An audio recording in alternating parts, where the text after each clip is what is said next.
Xbox wants you to think they're the creators of this amazing revolution with Game Pass. And for the most part, it's a pretty sick idea. I pay a fraction of the amount that I would for a regular game and get access to a bunch. Will I play them all? Of course not. You don't get Netflix and try to watch every movie before it goes away. But I've been able to enjoy a lot of games that either I didn't have on my radar, was on the fence about, or just knew I wasn't gonna get it for myself. But there's one dirty little secret Microsoft doesn't want you to know, that they weren't the first to do it. There was a game company that had the idea to stream games decades before Microsoft. So who is the true grandfather of cloud gaming? Who created a luxury that we can enjoy today, but flopped the first time? None other than Sega back in 1994 with the Sega Channel. Got a Sega Genesis? Cool. Want to rule your friends for the rest of their pathetic little lives? Then call now to get hooked into Sega Channel. Back in the 90s, Sega was battling for control over the home console market against the giant that is Nintendo. And while Sega was doing their best to keep up, Nintendo's entering Banger City at this time. Donkey Kong and Mario are moving massive units for them. Back then, if you told your mom you wanted a Super Nintendo and Mario Kart for your birthday, she'd already tell you that Aunt Becky got you Mario Kart at home. Now, to Sega's credit, they did have Sonic, which was doing their best, but they needed something more, something to be different. You see, Nintendo's a greedy little company. They want the entire pie, and that includes any little crumb possible. They want it so bad that back then they were suing Blockbuster and other video rental companies for renting their games, which is like a no-brainer way for anyone to try a game out. You go to the store, you pick up the copy, you have it for a week, and you can decide within that time if you want to go and spend the full money on the game.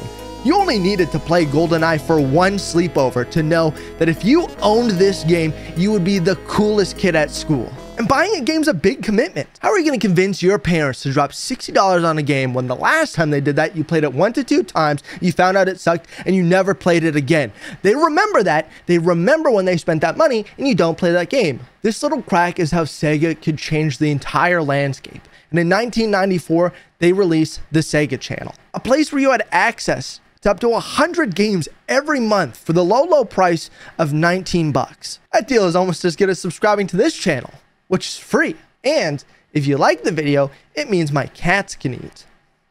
And you don't want my cats not to eat, do you? Because that would make you a little piece of shit with slick back hair. And you don't have slick back hair, right? So it's pretty easy for you right now to hit those 2 buttons, right? Right? Great, thanks so much. Back to the video. To get onto the Sega Channel, you needed an adapter, which depending on which cable company you were with, would roll it into your bill and subscription. In Canada, Rogers and Shaw went on a 50-50 deal to distribute these Sega Channel adapters. When you signed up for the channel, you'd pop on the Sega Channel adapter into the Genesis, plug in the power adapter for it, and the cable cord, and finally, bing, bang, boom, instant access. Well, instant for the 90s.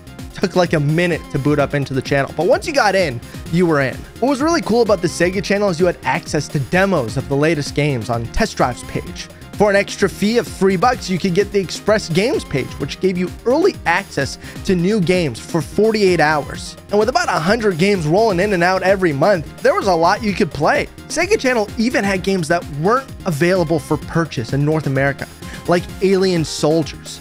This game is like Dark Souls before Dark Souls, just boss after boss after boss, non-stop, high octane. And it still looks great today. That art style is perfect. Look at this guy. He's got an eagle head and massive thighs that are 4D gift wrapped around my face. Give me those thighs. Sega's idea was so innovative, Popular Science awarded it their Best of What's New award in 1994. Kids and teens said they were 5 times more likely to get the Sega Channel than to buy the next-gen console. After the first year, they had 250,000 subscribers. What a hot start. Seems that Sega's cracked the code. This is it. So why after 4 years did they shut it down? First, let's talk numbers. 250,000 sounds great. But when you project and anticipate millions, and then millions the next year, millions the next year, and you never get there, doesn't really seem so successful. And if you didn't have a cable company that could get you the Sega adapter, it meant that you had to go out and buy it, which was another $130 before your subscription fee, plus that one locked page that you'd have to pay an extra $3 for. Even that upfront cost is a hurdle for any customer to get over. And with Sega Channel, people weren't interested in spending $20 for games you couldn't even save your progress on. Oh, did I not mention that? Yeah, you couldn't save your progress. Every time you wanted to play a game, you either had to finish it first try or know that much like any arcade experience, you're going back to the beginning the next time you boot up. When it came to the finer workings of how the Sega Channel worked, playing games over cable was just a hassle for both the consumer having to wait so long and the cable companies that have to do a lot of work in their back end just to have it be available and run. The internet wasn't even thought of to make Sega's idea work because it wasn't really in a lot of homes. The internet was a luxurious idea. Sega's hardware was also just so far behind. The Genesis had no way to keep up, especially during the Sega Channel's lifespan when Nintendo would release the N64 and Sony would jump into the market with the PlayStation. These games had completely upgraded performance and visuals. But by far, the biggest reason and failure for the Sega Channel was timing. The Sega Channel was a really complicated and convoluted way to have it work. The technology just wasn't there yet for the idea.